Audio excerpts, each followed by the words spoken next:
Doctors couldn't explain why this teen was always sick. Then he saw what the school had been serving.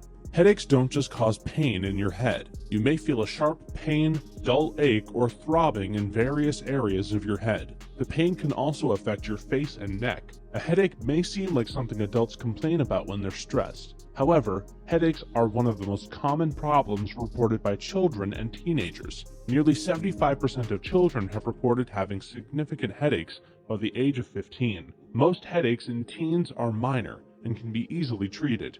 However, some headaches can be severe and may be a sign of a more serious condition. Some causes of headache are lack of physical activity, and one primary effect that we all know is not eating a balanced diet. Skipping meals and not eating a nutritious diet can contribute to headaches. Beth Paulette was a stay-at-home mom. She works like a normal career woman by showing unconditional love to her two sons. Her normal routine is to make sure that they are all bathed and dressed in the morning before sending them off on the school bus. They are currently enrolled in Virginia's King and Queen Central High School, where in theory, the boys were well cared for before getting back on the bus and coming home. However, this, Beth found, was not the case. It was then that she noticed her eldest son coming home every single day complaining about his headache. Beth felt worried. She gave him aspirin to provide temporary cure. Unfortunately, apart from her eldest, she noticed that her other teenage son is beginning to show the same symptoms. Being a mother who cares so much for her sons, she can't simply rely on aspirin every time they feel the pain,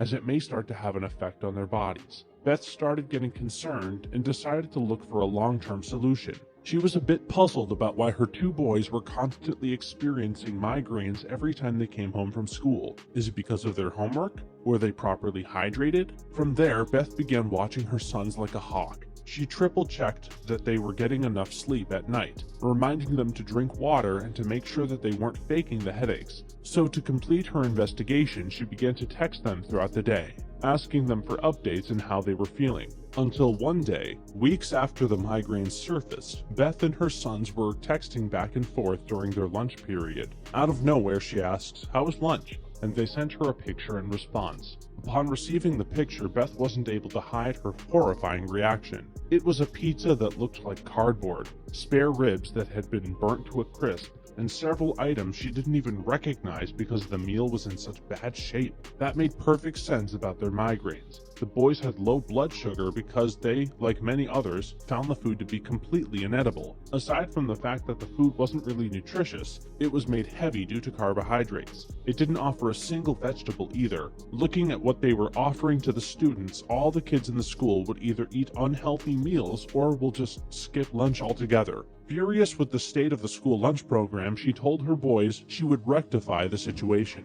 For her first action, she sought help from her fellow parents, asking to change the conditions of the lunch program. However, none of them wanted to extend help. She then thought of reaching out to someone who has a higher authority, and that was when Beth forwarded the pictures of her son's lunches to WTVR CBS 6 in the hope that producers and journalists would be just as appalled as she was at what the school was dishing out. The people at CBS 6, to Beth's relief, agreed that this food was bad. Knowing that every food they made is being served to kids, they need to make sure that it's healthy and worth it. One student, Precious Jackson, commented, "It looked so unappetizing I could not bring myself to eat it at all." With that being said, all the investigators started flipping stones, and it turned out Beth's kids weren't the only ones skipping meals. With a better understanding of the food situation, it was time for investigative journalists to talk to the school superintendent, Dr. Stanley Jones, whose responsibility was to ensure proper nutrition for their pupils. Apparently, journalists found that Dr. Jones was already aware of several problems regarding the school's cafeteria.